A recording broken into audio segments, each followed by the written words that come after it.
అభివృద్ధి సంక్షేమం రాష్ట్ర ప్రభుత్వ ధ్యేయమని పెద్దపల్లి ఎమ్మెల్యే చింతకుంట విజయరమణరావు అన్నారు. పెద్దపల్లి మండలం నిట్టూరు తుర్కలమద్దికుంట గ్రామాల్లో వివిధ అభివృద్ధి కార్యక్రమాల శంకుస్థాపనలు, ప్రారంభోత్సవాలు మరియు ఇందిరమ్మ ఇండ్ల లబ్ధిదారులకు పట్టాలను అందజేసి ఇండ్లకు ముగ్గు పోసి ఇంటి నిర్మాణాల పనులను ప్రారంభించిన పెద్దపల్లి ఎమ్మెల్యే చింతకుంట విజయరమణరావు. అనంతరం తుర్కమద్దికుంట గ్రామంలో బడిబాట కార్యక్రమంలో భాగంగా పిల్లలకు దుస్తువులు అందజేసి పిల్లలకు అక్షరాభ్యాసం చేపించిన ఎమ్మెల్యే విజయరమణరావు. ఈ సందర్భంగా ఎమ్మెల్యే విజయరమణ పార్టీలు మరియు రాజకీయాలకు అతీతంగా పేదల సంక్షేమం కోసం కృషి చేస్తానని ఎమ్మెల్యే విజయరమణరావు అన్నారు. బీఆర్ఎస్ హయాంలో ప్రజలను నమ్మించి మోసం చేశారని ఆరోపించారు. ప్రజాప్రభుత్వం ఏర్పడిన వెంటనే రాష్ట్ర వ్యాప్తంగా 22,500 కోట్లతో మొదటి విడతలో 4,50,000 ఇండ్లు మంజూరు చేసిందని, రాబోయే 3 సంవత్సరాలలో మొత్తం 20 లక్షల ఇందిరమ్మ ఇండ్లు నిర్మించాలనేది ప్రభుత్వ లక్ష్యమని తెలిపారు. నిరుపేదలకు పారదర్శకంగా ఇందిరమ్మ ఇండ్ల మంజూరు చేశామని, రాబోయే 3 సంవత్సరాలలో మరో 3 విడతలుగా ఇండ్లు ఇస్తామని అన్నారు. కక్ష సాధింపు చర్యలకు తమ ప్రభుత్వం దూరంగా ఉంటుందని, గత ప్రభుత్వం ఎంపిక చేసిన లబ్ధిదారుల పేర్లు మార్చకుండా డబుల్ బెడ్రూమ్ ఇండ్లను రూపాయలు 6 కోట్లకు పైగా ఖర్చు పెట్టి వసతులు కల్పించి అందించామని అన్నారు.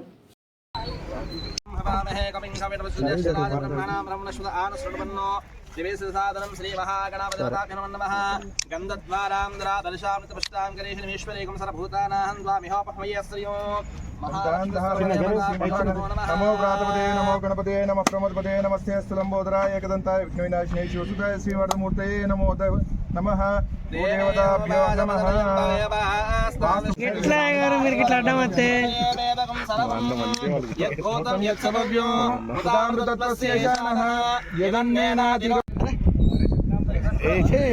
అన్న ఒకసారి నరకాలి ఇది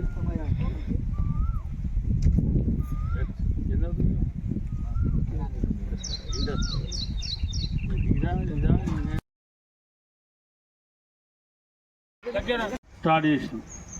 మన కల్వర్టు కూడా దాదాపు 25 లక్షలతో కల్వర్టు నిర్మాణానికి భూమి పూజ చేసినాం. పనులు కూడా పూర్తి అయిపోయింది. ఇంకో 1,00,000 2 లక్షలు తక్కువ పడితే కూడా దాన్ని మనం వెచ్చించుకుంటాం. అదే కాకుండా వీటితో పాటు మరి ఎస్సీ కాలనీలో కూడా ఈ ఎస్సీ కాలనీ వీటితో పాటు దాదాపు ఎంతలే అన్న ఒక మన గ్రామానికి వచ్చినప్పుడే దగ్గర నేను అనుకుంటా 60-70 లక్షల పనులు చేసినాం, ఇంటర్నల్ పనులు ఇవన్నీ. కాబట్టి ఇవన్నీ కూడా రేపు రాబోయే రోజుల్లో కూడా ఇంకా కూడా అభివృద్ధి కార్యక్రమాలు చేస్తాం.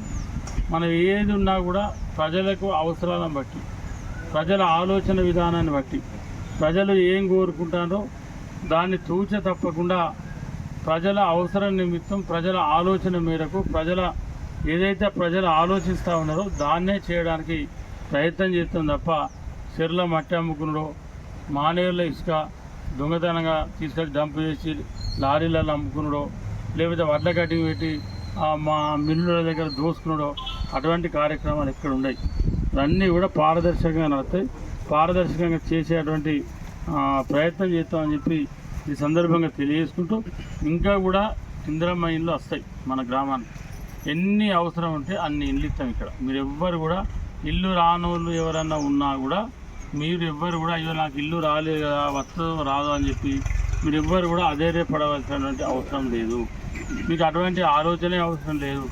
ప్రభుత్వ ఆలోచన పేదలందరికీ ఇల్లు ఇవ్వాలని చెప్పి ఇలా మహిళలందరికీ ఫ్రీ ఆర్టీసీ బస్సు ప్రయాణం దొరుకుతూ ఉంది.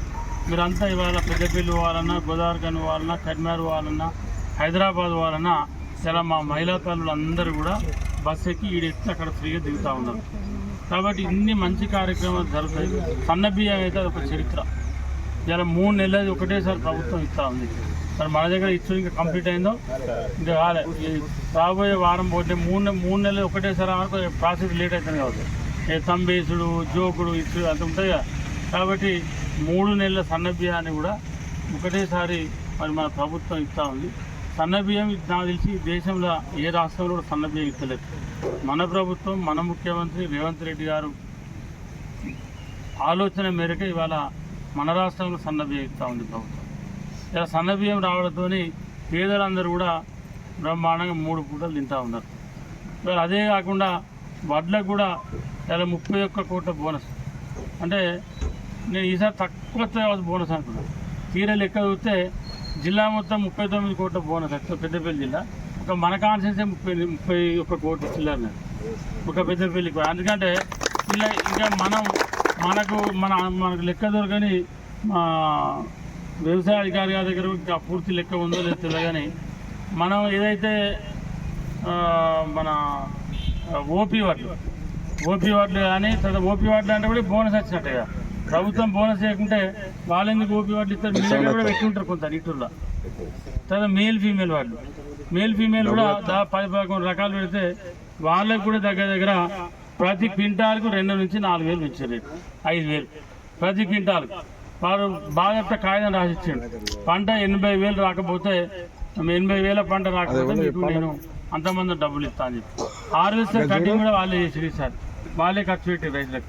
ప్రతి ఇవన్నీ అంటే ఇన్ని మంచి కార్యక్రమాలు ప్రభుత్వం చేస్తుంది కాబట్టి మీ అందరి ఆశీర్వాదం రేపు జరగబోయేటువంటి ప్రతి ఎన్నికలలో కూడా మీ అందరి ఆశీర్వాదం కాంగ్రెస్ పార్టీ పైన విజయన్న ఎవరికి చెప్తే వాళ్ళపైన ఉంటే ఇంకా రేపు రాబోయే 3.5 సంవత్సరాలు కూడా మంచి కార్యక్రమాలు ప్రభుత్వం చేయడానికి అవకాశం ఉంటుంది.